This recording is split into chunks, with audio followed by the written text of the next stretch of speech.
Hello everyone, आप सभी का स्वागत है हमारे चैनल टैड वॉरियर्स में। फ्रेंड्स, हमारी आज की वीडियो का विषय है दिन रात क्यों होते हैं और मौसम क्यों बदलता है। फ्रेंड्स, ये तो हम सभी जानते हैं कि ये ऐसी प्रक्रिया है जो रोज़ होती हैं। दिन भी रोज़ निकलता है और रात भी रोज़ होती है। हमेशा कई लोगों के मन में ये सवाल होता है कि ये ऐसा क्यों होता है। फ्रेंड्स, हमारी आज की वीडियो देखने के बाद आप ये बात आसानी से समझ जाएंगे कि ऐसा क्यों होता है। तो ज़्यादा समय ना लेते हुए हम अपनी आज की वीडियो शुरू करते हैं। इससे पहले यदि आप हमारे चैनल पर नए हैं तो चैनल को सब्सक्राइब करें और आपके सुझाव हमें कमेंट सेक्शन बॉक्स में ज़रूर बताएं। हाँ, आज की वीडियो शुरू करते हैं।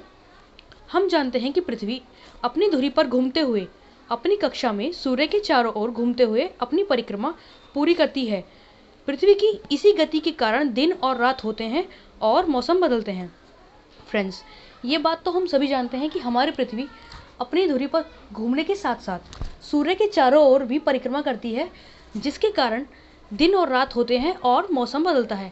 लेकिन इसे अच्छे से समझने के लिए हम आगे बढ़ते हैं। पृथ्वी की गति दो प्रकार की होती है। पहली गति परिभ्रमण गति अथवा दैनिक गति, दूसरी परिक्रमण गति अथवा वार्षिक गति। फ्रेंड्स, ये दोनों गति क्या हैं, इनको समझने के लिए आगे बढ़ते हैं। सबसे पहले आती है हमारी परिभ्रमण गति या दैनिक गति। इसे समझते हैं। पृथ्वी अपनी धुरी पर पश्चिम से पूर्व की ओर लट्टू की भांति घूमती है और 24 घंटे में अपना एक चक्कर पूरा कर लेती है। इसे पृथ्वी की दैनिक गति, घूर्णन या परिभ्रमण गति कहते हैं। इसी गति के कारण दिन और रात होते हैं।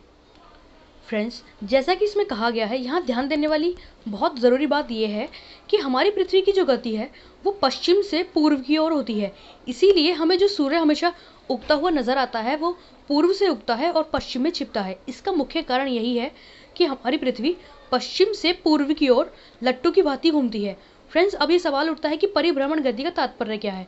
फ्रेंड्स, ये तो आप सभी जानते हो कि जब हम एक लट्टू तो आप सभी ने देखा होगा, जब हम उसको घुमाते हैं तो जिस तरह वो अपनी ही धुरी पर एक केंद्र में घूमता रहता है, तो इसी तरह हमारी पृथ्वी अपनी एक निश्चित गति से घूमती रहती है और उसी धुरी पर घूमते हुए अपना एक चक्कर पूरा करती है, जिसे पूरा करने में उसे 24 घंटे का समय लगता है।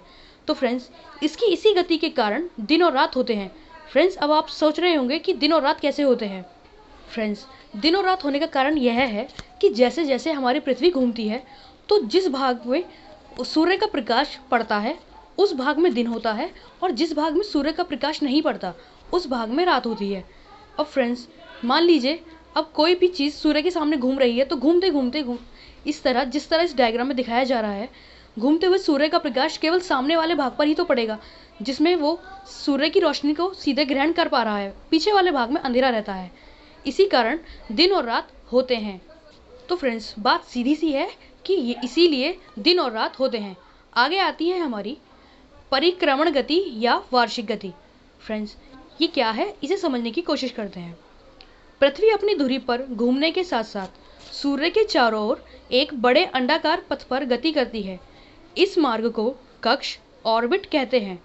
सूर्य इस कक्ष के ठीक केंद्र में न होकर एक ओर हटकर स्थित होता है। पृथ्वी अपनी परिक्रमा 365 दिन 6 घंटे में पूरी करती है। पृथ्वी का परिक्रमा का मार्ग अंडाकार होने के कारण और पृथ्वी का अपने अक्ष पर 23 सही 1/2 डिग्री पर झुके होने के कारण ही मौसम बदलते हैं। फ्रेंड्स, इसे समझने की कोशिश करते हैं। इसमें सबसे पहली लाइन ये है कि पृथ्वी अपने धुरी पर घूमने के साथ साथ सूर्य के चारों ओर एक बड़े अंडाकार पथ पर गति करती है। फ्रेंड्स, सबसे पहले ये बात समझने की है कि अंडाकार पथ से क्या तात्पर्य है। फ्रेंड्स, अंडाकार पथ से इसकी शेप एक एग जैसे होती है, जो ना तो गोल होता है और ना ही पूरी तरह ओवल होता है।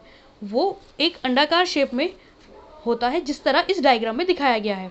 और सबसे मेन बात यह है फ्रेंड्स, इसमें सूर्य केवल बिल्कुल सेंटर में ना होकर के एक और हटता हुआ नजर आता है, जिसके चारों ओर हमारी पूरी पृथ्वी घूमती है।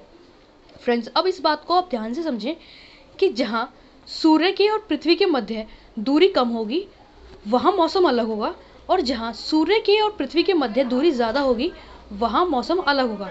अब इसे समझते हैं। फ्रेंड्स, इस डायग्राम को ध्यान से देखिए। जहाँ पृथ्वी और सूर्य के मध्य दूरी कम है वहाँ ग्रीष्म ऋतु होगी, अर्थात वहाँ का मौसम गर्मी का रहेगा। और इसी तरह जब पृथ्वी घूमते हुए सूर्य से अधिक दूरी पर पहुँच जाएगी तब सर्दियाँ यानी शीत ऋतु होगी। फ्रेंड्स, इसी प्रकार पृथ्वी की विभिन्न स्थितियों की वजह से धरती पर मौसम बदलता रहता है, जो उसकी एक नियमित गति का परिणाम है। फ्रेंड्स, इसी प्रकार पृथ्वी को सूर्य की पूरी एक परिक्रमा करने में 365 दिन और 6 घंटे का वक्त लगता है। फ्रेंड्स, इसमें एक बात और ध्यान देने वाली है, जिसे हम अभी आपको दिखाने वाले हैं। इसमें कहा गया है कि पृथ्वी का अक्ष, सबसे लास्ट की लाइन, पृथ्वी अपने अक्ष पर 23 सही 1/2 डिग्री पर झुके होने के कारण ही मौसम बदलते हैं। इसका तात्पर्य है पृथ्वी का अपने अक्ष पर इस तरह झुके होना, इसमें 23.5 डिग्री का एंगल है जिस पे पृथ्वी झुकी होती है और इसी डायरेक्शन में वो सूर्य के चारों ओर चक्कर लगाती है। फ्रेंड्स, सिंपल सी बात है, जब हम नॉर्मली अगर एग्जांपल लें तो जब एक लट्टू को घुमाया जाता है तो घुमाते हुए जब उसकी स्पीड तेज़ होती है तो वो सीधा ना घूमकर एक तिरछी दिशा में घूमता है, थोड़ा सा टेढ़ा हो जाता है। इसी प्रकार जब पृथ्वी भी, जिसकी स्पीड बहुत ज़्यादा तेज़ है, जब वो घूमेगी तो वो ऑटोमेटिकली ही थोड़ी सी तिरछी होकर घूमेगी। इसीलिए फ्रेंड्स, मौसम अक्सर बदलता है, जो इसकी 23.5 डिग्री पर झुके होने का परिणाम है। तो फ्रेंड्स, इस वीडियो में जो नोट पॉइंट हैं वो इस प्रकार हैं। पृथ्वी पश्चिम से पूर्व की ओर घूमती है। फ्रेंड्स, ये बात बहुत ध्यान रखने वाली है, अक्सर इसमें कंफ्यूज हो जाते हैं कि पृथ्वी की गति कौन सी है। पृथ्वी पश्चिम से पूर्व की ओर घूमती है। दूसरा पॉइंट, पृथ्वी अपने अक्ष पर 23 सही 1/2 डिग्री झुकी है। फ्रेंड्स, अक्सर ये सवाल पूछा जाता है कि पृथ्वी अपने अक्ष पर झुककर कितने डिग्री का कोण बनाती है, तो वो 23 सही 1/2 डिग्री है। फ्रेंड्स, हमारी आज की वीडियो में इतना ही। अगर आपको ये वीडियो पसंद आए तो इसे लाइक कीजिए, शेयर कीजिए और आपके सुझाव हमें कमेंट सेक्शन बॉक्स में ज़रूर बताएं। धन्यवाद। अपना ख्याल रखें और अपने अपनों का भी ख्याल रखें।